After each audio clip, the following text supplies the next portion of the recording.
আদমকে প্রথম সৃষ্টি করিয়া ঘোষণা করিয়া দিলে শ্রেষ্ঠ বলিয়া, তাই তো নূরের ফেরেশতা করে আদমকে সেজদা। ঠিক কিনা বলেন? তাই তো নূরের ফেরেশতা করে আদমকে সেজদা।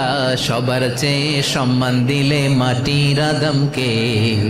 আল্লাহু আল্লাহু তুমি জাল্লে জালালুহু, শেষ করা তো যায় না গে তোমার গুণগান। পড়েন না? পড়েন। আল্লাহু আল্লাহু তুমি জাল্লে জালালুহু, শেষ করা তো যায় না গে তোমার গুণগান।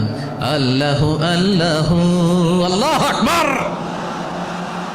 আদমের মর্যাদা বেশি, মানুষের মর্যাদা বেশি।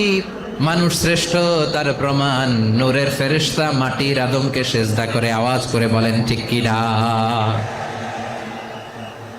তাহলে মানুষ ভালো হলে ফেরেশতার চেয়ে ভালো। আবার মানুষ যদি খারাপ হয় সে পশুর চেয়েও খারাপ।